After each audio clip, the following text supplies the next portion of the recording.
Good morning. My name's Donnie Glover, publisher of BeMoreNews.com, the news before the news, where we uncover the truth, and also of BlackUSA.News. Today we'll be speaking with State Senator Cory McCray from the 45th District over there in East Baltimore. How y'all doing out there? It's been a busy news week. A whole lot's been happening. Lord have mercy. The best part of waking up is that coffee. All righty. So be sure you check out our segment. We did a segment last night, as we do every Thursday, midnight, on WEAA with Mike Nice. It's called Hip Hop Chronicles. That mix show designed to keep you informed. Mike Nice has been gracious and provided us an opportunity to share some insight with our followers for a few years now, and we are very grateful for this opportunity. As you all know, the Maryland General Assembly ended a couple of weeks ago, and we need to catch up with our elected officials and see to get their take on how the 90-day session went. Of course, the Maryland General Assembly happens every year from mid-January to mid-April. There, some 2,500 bills are thrown on the table. Some become law. Many do not. Good morning, Rico. Rico Crawley, faithful follower. We appreciate your support. So Senator McCray, for those who may not know, he won his seat by beating former State Senator Nathaniel McFadden, who's an icon in East Baltimore, a Dunbar legend. And we're going to see what kind of job he's been doing. We're going to grill him. You know, of course, we talk about, we're interested in 5 major topics on the show: Black business, public education, ex-offender services, affordable housing, and universal access to health care. So whatever elected officials, politicians come on here, we throw those questions at them. We want to find out what kind of progress we're making in those areas. You know, for those who may not know, next year is an election year here in the state of Maryland. The governor's race, and some interesting names have been thrown out there. So, and over the next year, we will be covering this governor's race. The election is June of 2022. So we got to find out just who is who's on what base, and how all of it works out. That's the security service there, Mr. Farrow. So again, we're waiting on State Senator Cory McCray. He's supposed to be joining us momentarily. Saturday, June 19th, here in Sandtown, we have a community meeting. That'll be 12 noon. We'll be discussing the future of Sandtown, Winchester. I can tell you that at present, there is a group of people working on the master plan as to the future, what people would like to see in both Sandtown, Winchester, and Harlem Park. And so I wanted to make sure that everybody in the community knows what's going on. And so on Saturday, June 19th, over at New Song Learning Center, 1530 Pressman Street, we will be convening first Sandtown meeting we've had in quite some time. I know recently there has been an online meeting where they discussed the master plan, but we want to have a physical meeting. Now that COVID, it looks as if America is turning the corner on COVID. We can resume our normal activities. There goes Michael Randolph, very passionate about Sandtown, Winchester. Moved all the way to Florida. He's so passionate about Sandtown. We appreciate you, Michael, and all that you do. Thank you for keeping us on point. Got a chance to hang out last night with Jerry Cross, the Sandtown hero. And so without further ado, We're now joined by State Senator Cory McCray, 45th District, East Baltimore. Hey, man, is Senator McFadden looking for you, man? Donnie, how you doing, good brother? Always glad to be here. Always glad to be here. You know, I remember you were a union man. You still a union man? Yes, sir. Yes, sir. IBW, International Brotherhood of Local 24. Do you get to still participate as before as you did before you were an elected official? Yeah, I usually make sure I take a leave of absence during the 90-day session, but that is where I join back to 9 months out of the year. Yep. What's the significance of that union for those who don't know? Yep. So for those that don't know, and first let me just say a little bit about me for those that do not know, and then I'll go into the IBW. So born and raised in the city of Baltimore. I live in Overly. I live there. My wife, Demetria. I got 4 kids, Kennedy, Reagan, CJ, and Bryson. I graduated from high school, Fairmont Harford Institute. We called it the Tube right there, Harford the 25th. Couple generations removed from me may call it Clifton Middle.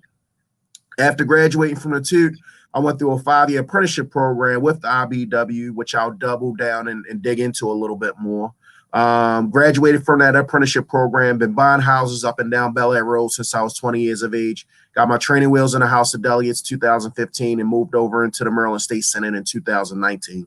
And the question that you asked was, what's the significance of the International Brotherhood of Electrical Workers? Well, for people such as myself that may not know what course they're going to go after they do graduate, I always say that it changed the trajectory of my life. I did not know anything about electrical work when I walked through that door, so I didn't know what black, white, green was in reference to hot, neutral, ground. All I know is that I needed to have a good attitude and show up every day for work. But what it did was it took me out of the 4x4 block radiuses that I had known and put me into a different environment, a different atmosphere where I saw folks doing things and I knew that they were no smarter than I was. So I always say that's where the opportunity came in. And when I look at it from the houses standpoint, it was people that I was working next to that were actually had rental property. And I kind of saw from there, and I was just trying to make a couple $100s. I didn't realize the tax shelter. I didn't realize that houses and homes appreciate. So it was so much that I didn't know, but I knew that I had learned how to do the work inside of the house. And that's where I could make the money at. From that standpoint, one of the things that I say significant about the trades, unfortunately, our high schools don't appreciate the trades as they did in our past. From that standpoint, we've always pushed towards college or university. And now that while folks in colleges and universities are not bad, my wife is an alumni of Coppin State University, McNair Scholar, got a full ride. The challenge is that are accruing debt. That debt is consuming them for 10, 20, 30 years of their lifetime, where I didn't receive any debt. I actually went to school for free. They paid me to go to school. So the other thing that was enticing, Donnie, was that when I joined about 18, 19 years ago, they were starting you off at $12 an hour. So my mom worked for the state. She made about $35,000. So I hadn't been around folks that were making that level of money. And then they gave you $3 raises until you topped out at about 30 some dollars an hour. And this was, like I said, 15, 18 years ago. I didn't have a deep appreciation for healthcare, but as a father of 4, I always get $20 bills, $30 bills, and things of that nature that come in consistently throughout the weeks.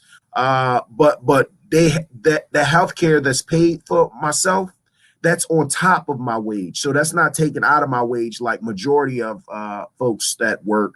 That's on top of the wage. And then hopefully when that time comes, when I'll be they still have a pension, which most workers do not have, but also on top of the pension, they have an annuity. So the long-term effects is the healthcare and the annuity and the retirement piece. But the young folks drive towards the dollars, Donnie, to be honest with you. When they see the money that can be made in the industry, that's what they go for. And I think that they might be at $15, $17 walking in the door. So that's not knowing anything. Not only thing you have to pay for is your books. You don't have to pay for the schooling, but they send you immediately to work, and you only go to school one day every 2 weeks. So that was what was enticing to me. I'm not going to school for 18 months and then go get the job. I start day one. As long as I don't fail 3 classes, they're paying for my schooling, teach me an education, teach me a craft, and give me a license after 5 years. So are you one who goes around saying that college is not for everybody? I will say this. So when I first went into the General Assembly 2015, I was a big workforce person.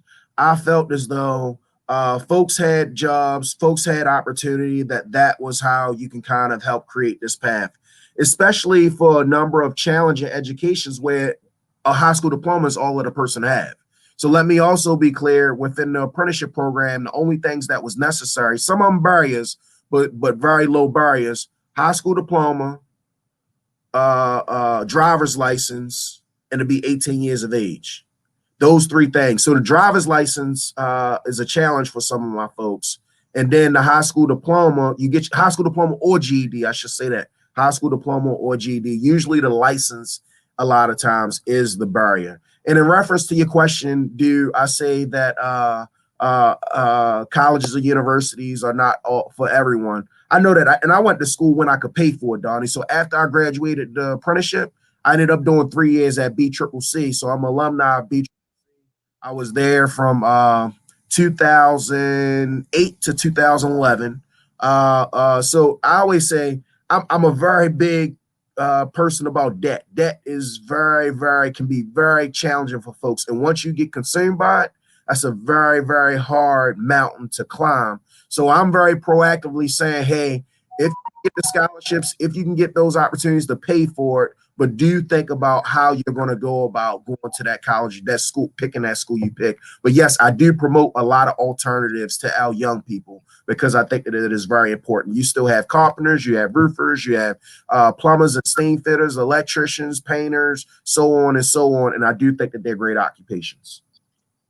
You know, you've become quite the politician. I simply asked you, are you one who goes around saying that college is not for everyone? And I'm a little fuzzy on what you're saying. The answer is yes. I thought I answered it, but the answer is yes. Yes, I do believe that college is not for everyone. Colleges and universities are not for everyone.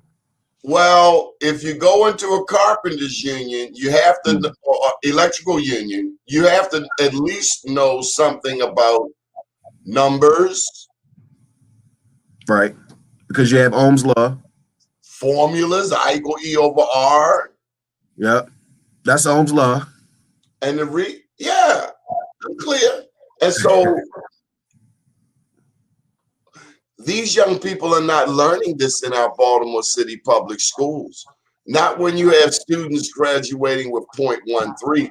And so I would challenge you and say, considering the state of Baltimore City public schools and a product that we are seeing coming out of there, I don't want an electrician who can't read or write. So let me finish, Mr. Politician. You can go to BCCC for free, correct? It depends. You can't go. You don't go to 2-year college in Maryland for free. No. So it depends on your income in reference to the federal help that could be given is how you will be able to get into college for 2-year college for free. I didn't even get to the Pell Grant, but there's enough in the Pell Grant for a economically challenged person to go to school. All I'm trying to say is, given the state of Baltimore City public schools, everybody needs to go to school. And the reason I don't give people an excuse or way out is because, as I've said several times on the show, when a cat hit that wheelie going up Pennsylvania Avenue with one hand and the other hand behind his back, there's somebody who can certainly go to college. Just like when they hit somebody's car and they get back up on it and speed off, I think that same mentality can, take a couple of courses. I mean, we don't even allow cursive writing in schools. You about to catch it today. So Right? let me be very, very clear in reference to our Baltimore City Public Schools. And that's why one of the requirements to be an electrician is the high school diploma or GED. And in obtaining your high school diploma, it's assumed that you at least have 1 year of algebra, 1 year of algebra, Donnie, and that's what's necessary in order to do that piece of it. I also would like to lift up, so while you have some challenging schools within our Baltimore City public school system, within our public school system, let me be clear. My 4 kids go to public school. So when I think of the ingenuity program, which my daughters are in, I'm very proud of that piece of it, and I know that Baltimore City Public Schools is offering that at 4 of our middle schools, and that's also something that's offered at Poly. Let me be very clear. So for a young man that didn't apply himself but still got into this program, I had to work a little bit extra hard because if you don't use it, you lose it. So even if you did know it, when you walk back into that schooling piece of it and you're not using it on an everyday level, you're going to have to work equally as hard in order to get it taught to you from that standpoint. So they are teaching it. That's why it is a class. That's why it is a school. But let me be clear too. I've sat right next to a young man, Jerome Miller, who also went to the same public schools that I went to, and he caught on to it very quick. He didn't even have to study. So because what happens is at Poly, they were teaching that, I want to say in 10th grade, what we were learning in our first or second year of the math pieces within that electrical apprenticeship program. So while I do think that some of the schools that you're talking about very well exist, I know they exist. There are some very, very good schools, and I can keep on shooting them off. I know that Tench Tillman is right there in the middle of the hood, but if you look at the numbers that they are putting up right there in the heart of East Baltimore, under-resourced, they are raising and producing some very good thinkers right there at that school in reference to what Principal Samuels, and that's one of our thriving schools, not just in the city of Baltimore, but they're outpacing our adjacent jurisdictions too. At Tench Tillman. At Tench Tillman, right there in the middle of the hood. If you look at their schools, because they rate the schools, the state's schools, Maryland Superintendent of Schools actually rate each school in the state of Maryland, and you'll see that they are a B. And what Principal Samuels is doing down there is God's work with what they're doing. But that's right there where the heart of poverty, heart of crime, heart of abandoned homes, but they're making sure that they produce down there. You know, one of my concerns has always been when it comes to the state Board of Education is the level and quality of Black history taught our young people. For instance, when I was at Poly studying ohms law. And now, I didn't know you went to Poly. I didn't know you went to Poly. That's my first time hearing that. 2 years at Poly, 2 years at Dunbar. But we found that efficacy, any child can learn, but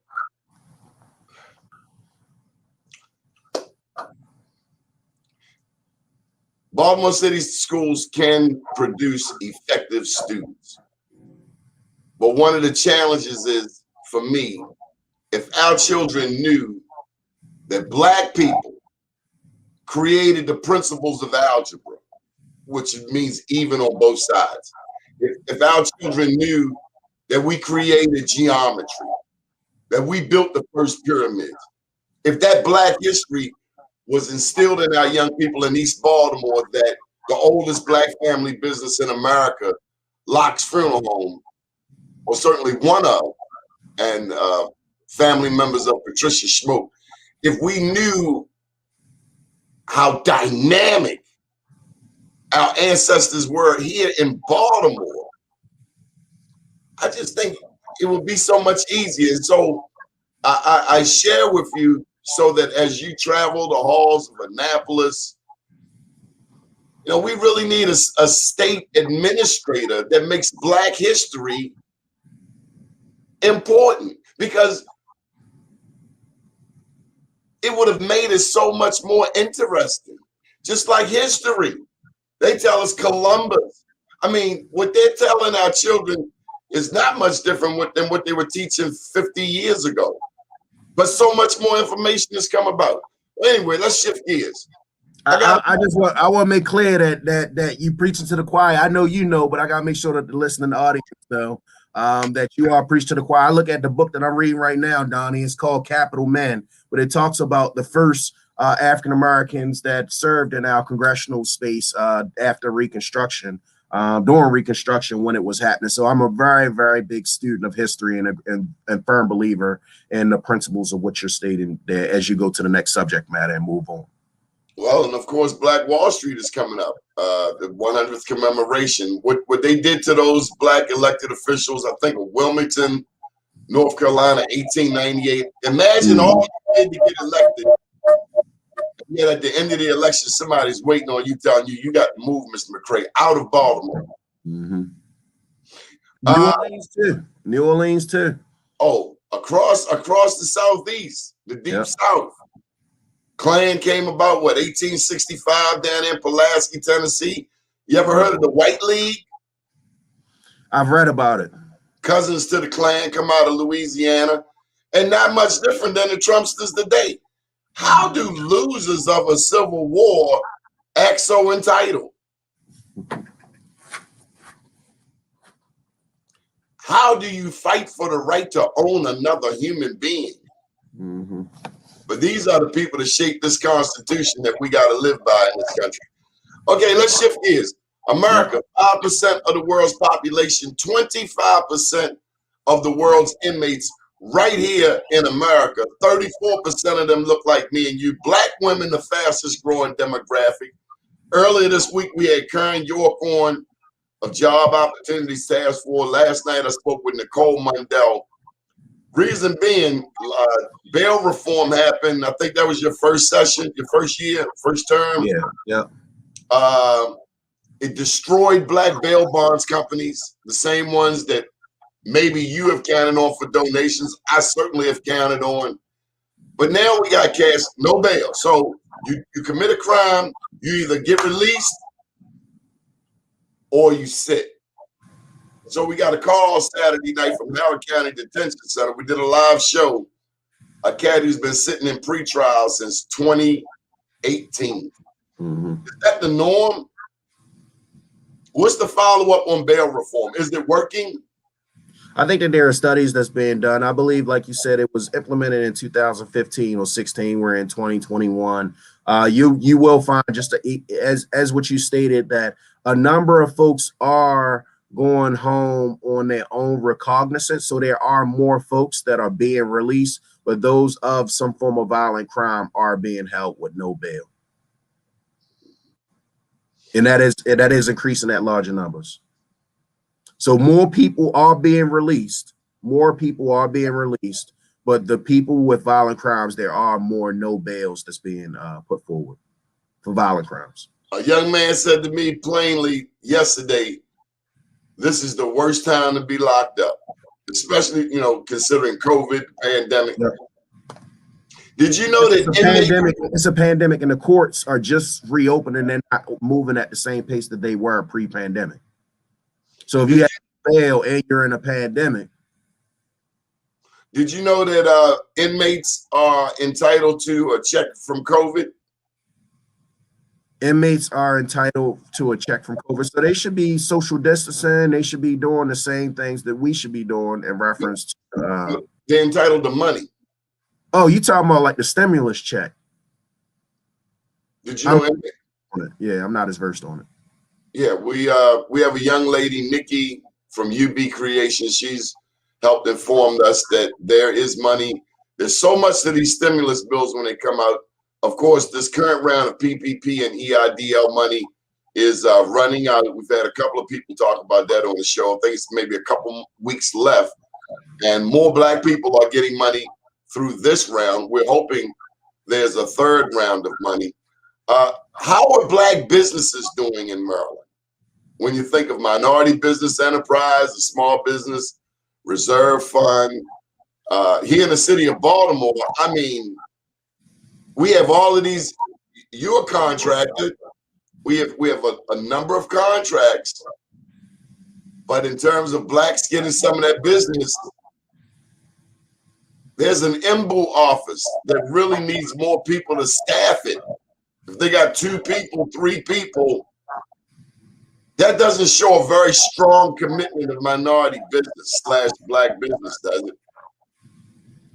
Well, in reference to our businesses doing, black businesses doing, I think that it depends on the industry that you're in at that moment. Obviously, construction is booming at this moment. We see that 2x4s have raised the price over 4 times the cost of what they usually cost. So we see a number of construction sites going up and things of that nature. And then the opposite is if you're in a hospitality. So if you're a restaurant, hotel, or things of that nature, it is a very tough, challenging time during a pandemic. The state did pass Senate Bill 496, which put forward resources and things of that nature for a number of industries. But what I would tell any of the listening audience, that if they are a business that are having a challenging time, the directions that we would direct them is the Department of Commerce, who received a significant amount of resources to be able to help our small businesses. Also, MMG, which is a capital, they're like a fund management for working capital. They also were inside of the bill, but they're one of 8 fund managers that received grant money to be able to help out businesses during this tough time of this pandemic. A lot of that money has to be spent this fiscal year. This fiscal year ends June 30th. So they're trying to put a significant amount of money on the streets in a short amount of time in order to make sure that we help our economy, not just in the city of Baltimore, but also the state of Maryland. You mentioned MMG, Meridian Management Group, managed by Stanley Tucker. A lot of black businesses have told me they weren't able to get a dime. Well, it depends on what they're going to get a dime for. I can't speak for what without any specifics or trying to shepherd some form of a meeting, but obviously it's a group that's run with tax dollars, so they have certain levels of standards that have to be met in order for them to be able. It should be easier to get their money than from a bank, right? I would assume so. Not so. Not happening. We got to get more attention on that. We like to, I know they got studies. You got to study the study that you study, the disparity studies, the city, the state, Baltimore County. What about all these people talking about running for governor? I mean, Anthony Brown, Wes Moore, Peter Francho. Who's knocking on your door? I've been able to sit down with a good amount of them at this time. I think that conversations may have started October or November.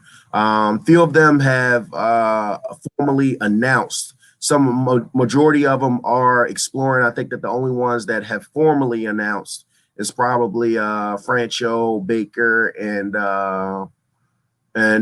John King. There are a number of folks that are exploring. I know that Oshesky, Tom Perez, Wes Moore.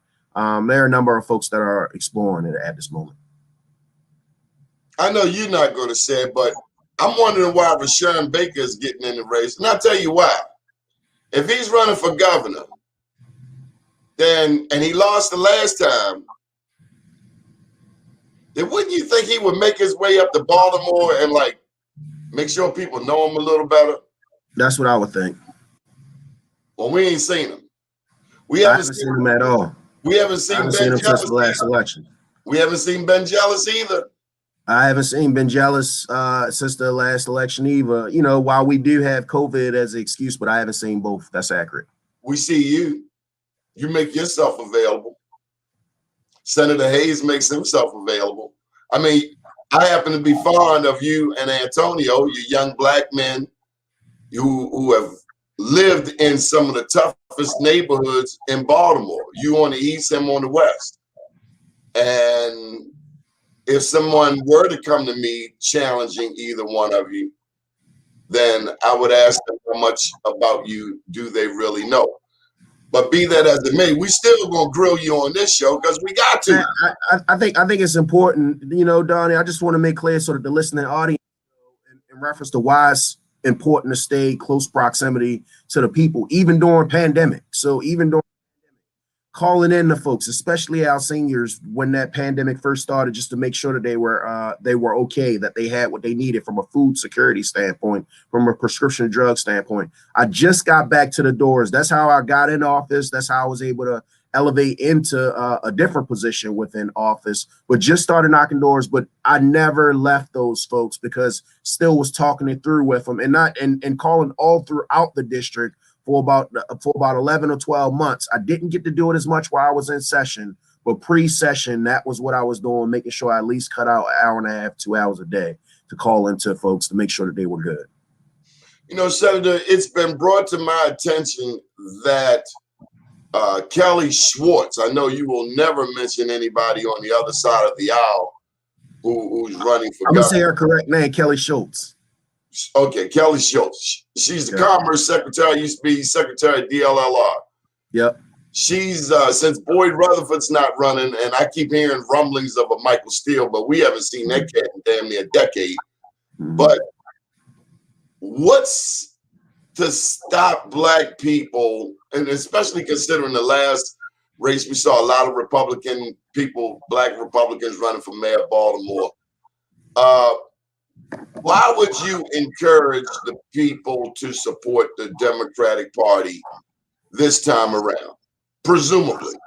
Yeah. Well, let me be real clear, Donnie. In reference to when you talk about the Democratic Party, I think about what did you actually do. So I'm looking at what did you do to help Black people be successful, and I'm going to go and hit a couple of points just in this legislative session. You look at police reform when we're talking about use of force, when we're talking about transparency around actions that have been committed and us not being able to see the records.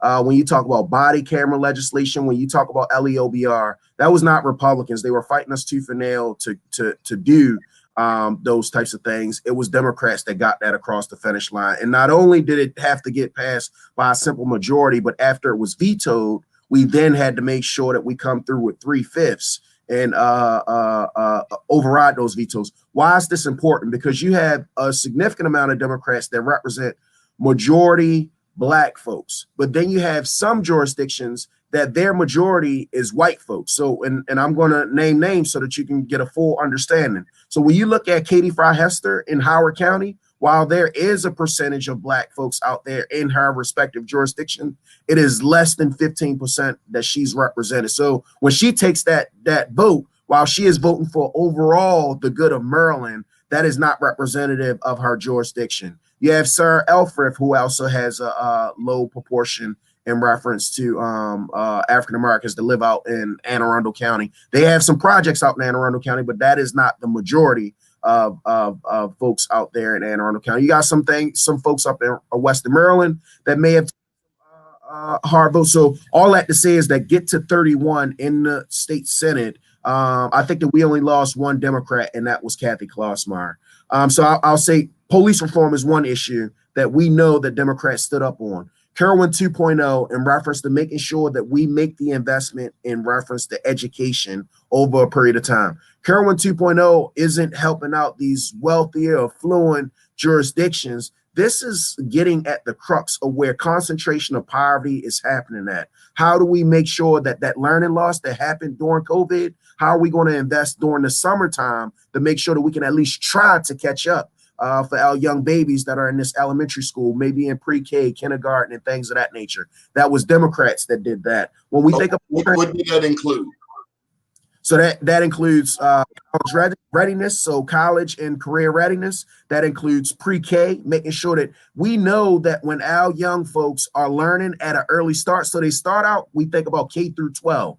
We need to be starting at pre-K because we know, Donnie, that we can lose our young babies by the third grade. If they're not learning at the appropriate manner by third grade, they're more than likely building a jail cell for them to be when they get out of high school. That's exactly my problem here in Sandtown, where we had 3 schools and now we have just 1 elementary school. And I don't know, I'm sure you watch the news when Fox, and that's why I really want to choke them people out. They'll talk about East Baltimore, West Baltimore. This is where the crime is every night. But these are also neighborhoods that are academically starved. So, you know, when they talk about $1 billion in new school construction money, with all due respect, it means nothing here in Sandtown. How is that relevant to Sandtown? You know what, Donnie?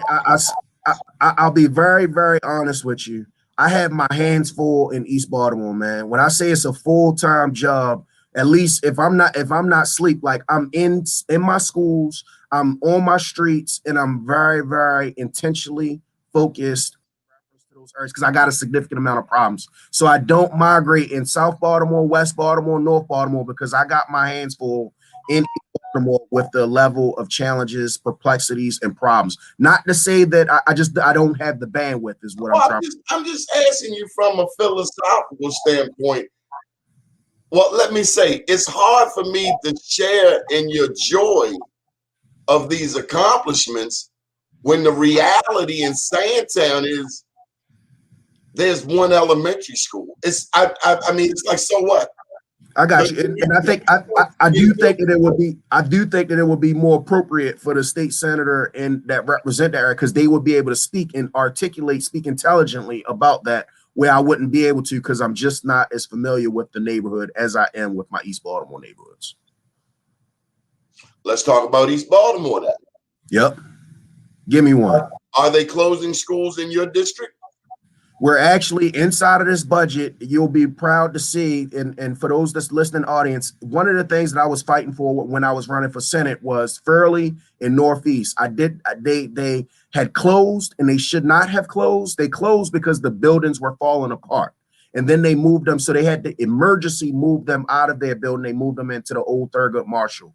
I'm proud to say that they will start construction. They won't start construction until we run for election again, so like 2022. But they are in the fiscal budget. So they are in the fiscal budget and have the dollars that's necessary for them to have Fairleigh's going to be a full done school. So that's not in the 21st century school. This is to that piece of it. Fairleigh's going to be a full done school, and Northeast Middle is going to get the renovation that they need, and now babies can get out of that Thurgood Marshall building, which is equally as bad, and get into the buildings that's appropriate to be learning and have a productive learning environment. But those were two schools that should not have been closed down. The school system had promised that they would open them up, and we as the state made sure that we kept that commitment that was made out to the community about 5 or 6 years ago.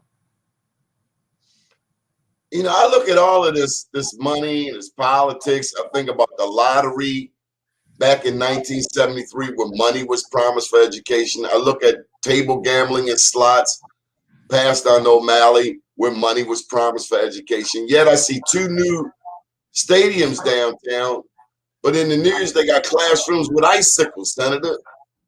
I'm not understanding all of this talk about money for education. Where is it?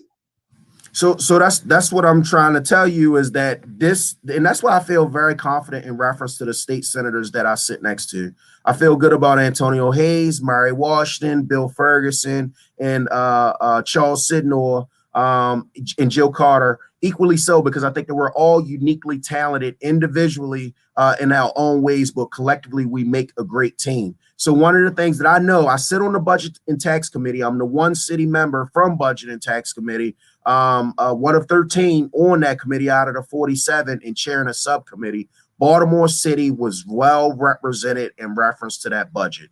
And when you talk about schools with the 21st century schools, and we did not get our fair share in reference to schools when the 21st century schools, we got 3 of them. So Fort Worthington, Fairmont Harford, and then Harford Heights was added last minute on that list. So out of the 21 schools, we've only got 3 out of that 21 schools. And I yelled about it. I campaigned about it. I said the heart of poverty is in East Baltimore and West Baltimore. And I'm not sure if we know that this is a vehicle to get to the American dream or to achieve the success education, why aren't we doubling down in certain neighborhoods that need it the most? But there is a second round of school construction dollars. So there's another $1 billion. So Baltimore City was able, and we did this under cost. So those 21 new schools, Donnie, is going to be done under cost. There's no scandal. You don't see it on any news. They're not going to tell you when they're doing good with your money, but like it's under cost and it's on time. So these 21 schools are coming on the same time. Because of that example,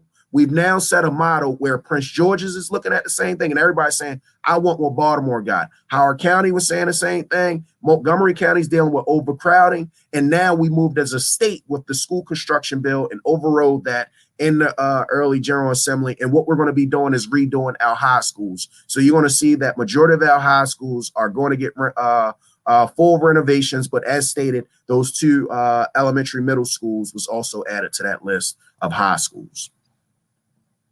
So I want to say we're doing what we're supposed to do, and it's more money coming because we did what we were supposed to do in reference to the appropriation and delivering what we said we were going to deliver as a city. Senator, you mentioned in the beginning of this interview that you had 4 children. I did.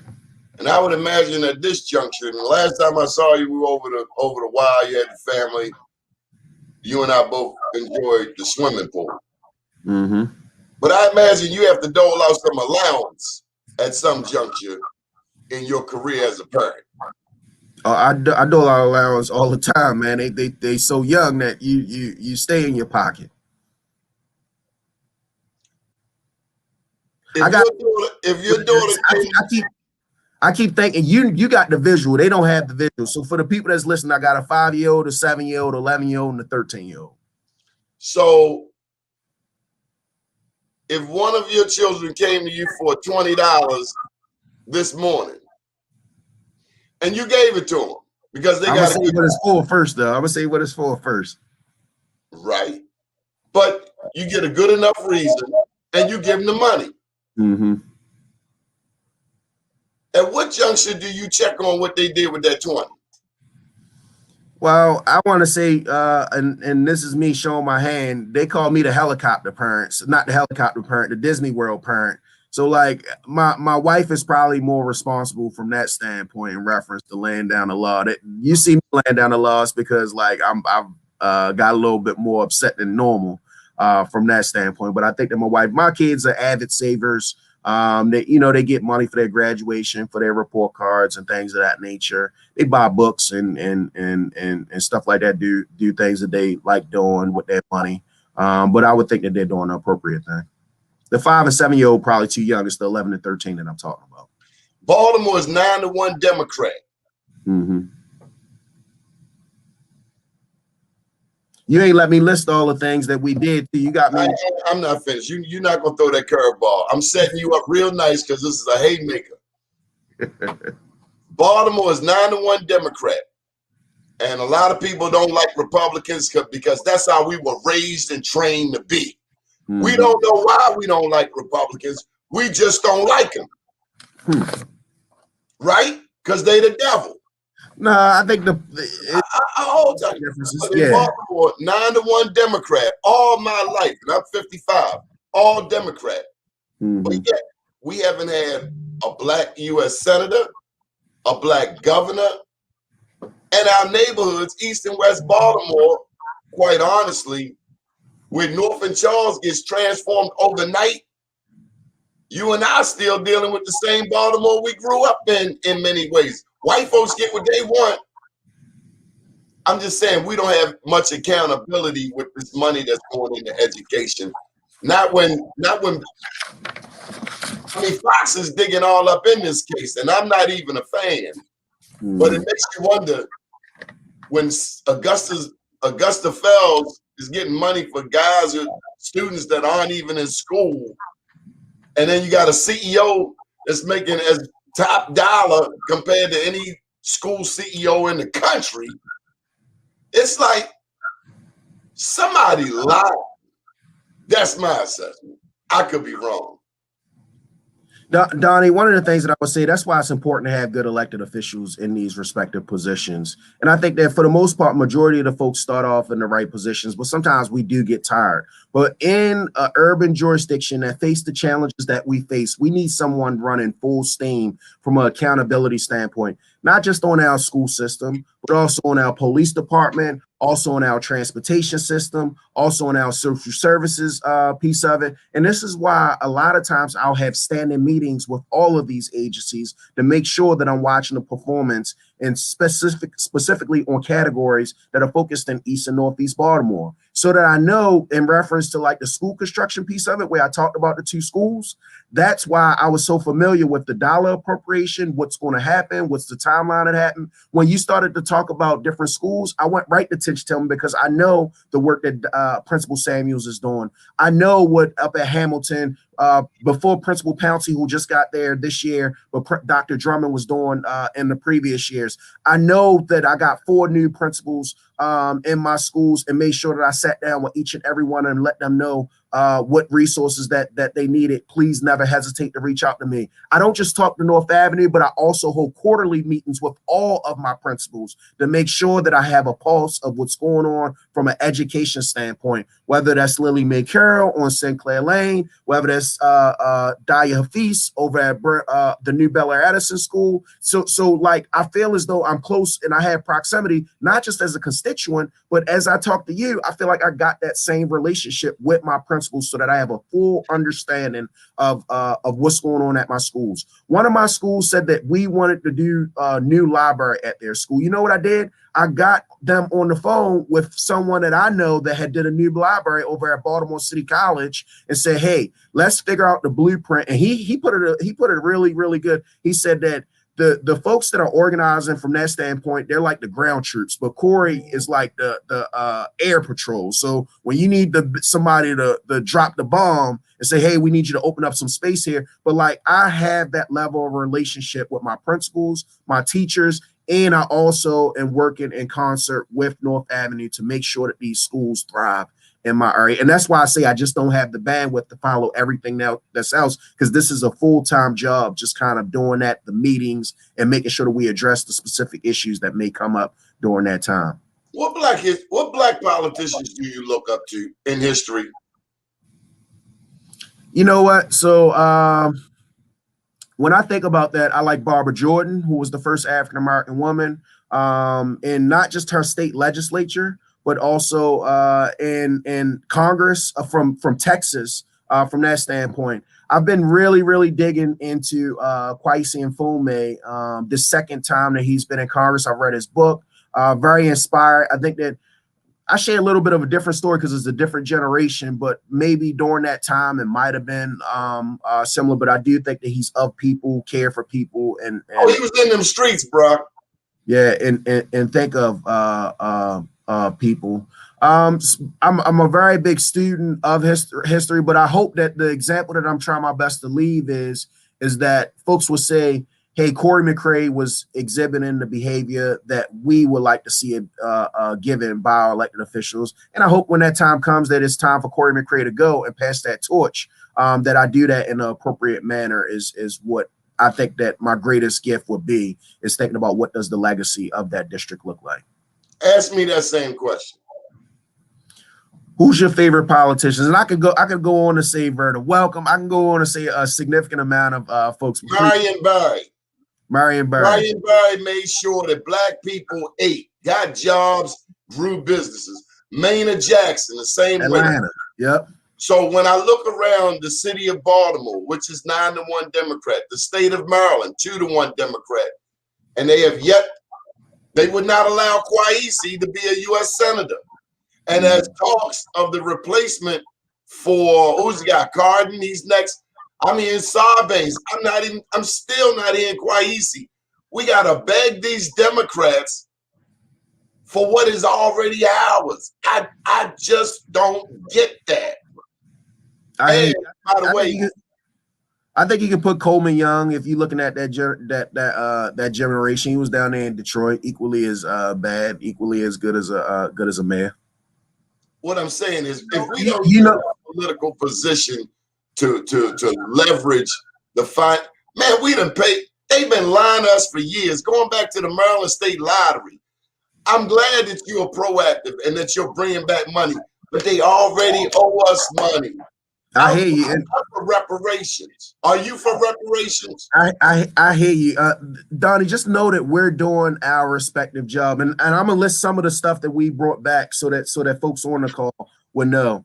Right there in the Colleton neighborhood, in the heart of East Baltimore, where we don't have the resources that's necessary. The Club of Colleton, we gave them $200,000. How do we dig into home ownership in neighborhoods such as the 4x4, specifically going into the 4x4 and pushing development right there in those 4 streets? We pushed about $1 million with St. Ambrose. Radke Park is a place where we just did a new park, but we did not think about the speeding that happens and the transition for kids to be able to go just across the street. And I'm not talking about like throwing up the white flexi poles, but actually doing it right as if it was one of our more ideal neighborhoods. We gave them about $220,000 to do that. Roberta's House, the first Black mental health organization in reference to making sure that folks can think about what does it look like after you have a death in your family. We gave them $500,000 from that standpoint. Right there in Old Town, we're going to be naming a park after Senator McFadden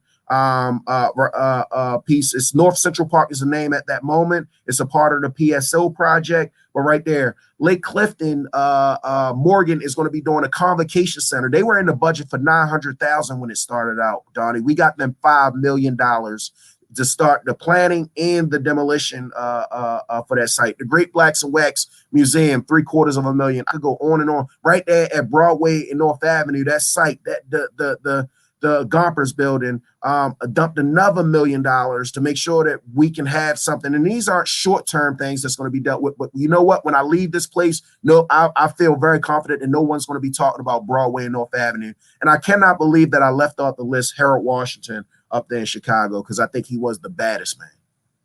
Oh, you like Harold Washington? I like Harold Washington. If you say the baddest, I would have to say Maynard Jackson. But speaking of Baltimore, how is this mayor doing? You supported him. Very big supporter of Brandon Scott. I think that he had a lot of folks that were in the middle of the road. I think that it was a very I don't want to say divisive, but it was a very cut up election in reference. So it wasn't like he won with a single-handed majority. But I do think that over the last 5 months, going on 6 months, that he's done a good job in reference to making sure that he's communicated with folks during this pandemic. We see him on the television every day. I was going to say, like, communication and walking people, that's important, because not everybody understand that. Folks want to know what's going on, and businesses want to know what's going on from that standpoint. We spent 90 days in the legislature. He was well represented. He got an extra $10 million for, just as you started off talking about pools. So he said that pools and our Rex was a focus of his. Returning local control to our police department was a focus of his.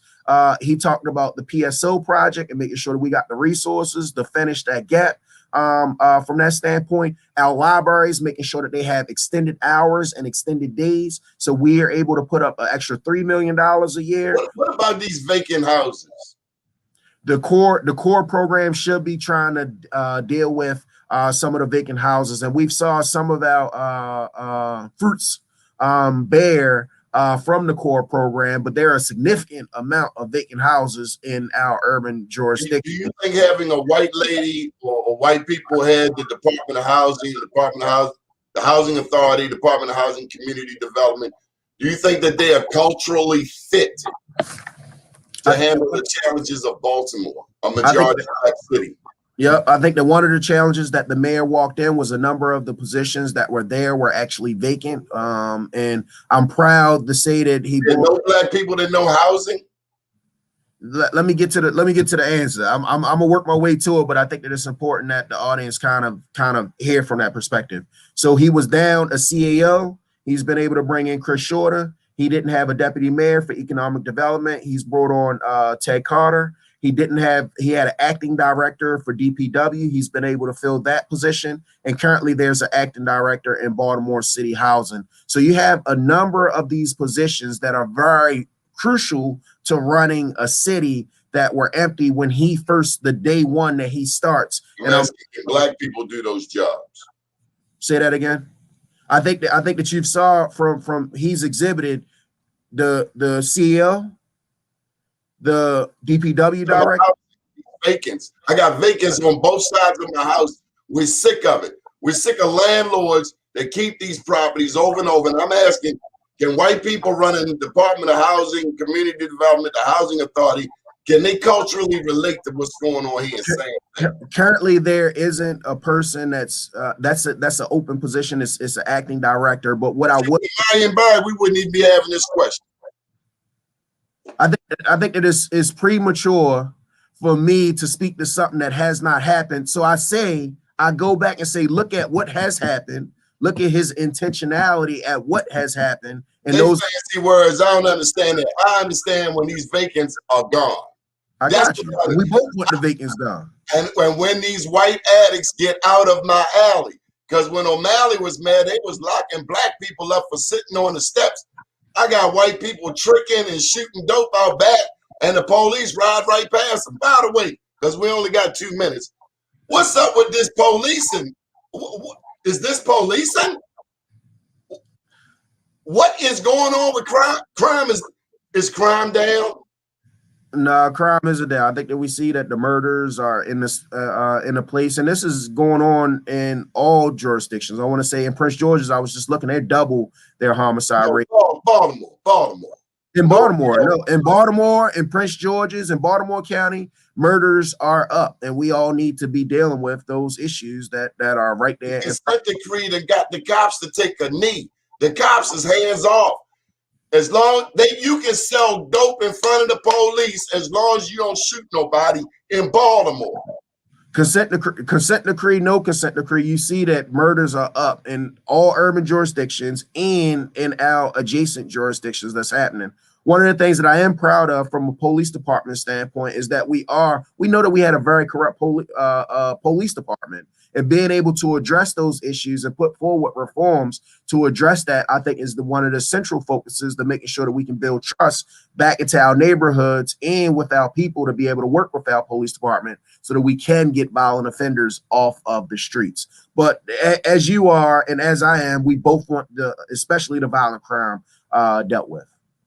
Last question before we let you off the hook. What's the last book you read to your children? Nighttime story. My son just asked me. It was about astronauts. I can't remember the exact book, but I read to him last night, and it was about astronauts. What happens is he gets to pick a book every week when he goes to the library, and he had to return that book this Friday. So he said, before you return that book, he said, can you read it to me last night? So I do know I read about astronauts. I can't remember the exact title, but it was about astronauts, a spaceship. You know, your wife graduated from a program named after a black astronaut. Ronald McNair Scholar. Yep. I'm a McNair Scholar too. Are you really, man? I didn't know that. I learned a lot today, man. I didn't know you went to Poly. 2 years. And I did not know that you were a McNair Scholar. That's a very prestigious program. And I know how intense it was for her when she was going through that program, and she had to get A's in order to keep that scholarship. So I remember her being very stressed out during them 4 years, but she did it. She was able to get through it. We're proud of you, Cory McCray, Senator McCray. Thank you for your support of black business. And we can't wait to bring you back to find out how schooling, education, black business, all of those. And listen, we're unapologetically black. We don't mind other people getting some, but we are intentional, to steal your word, about black people. I appreciate you, good brother, and thank you for the work that you do, and thank you for amplifying this conversation for our folk. Bless your heart. We've been talking with Cory McCray. It's been a beautiful day. Hug somebody. My name's Donnie Glover, and we're out of here. See you back at 7 p.m. tonight.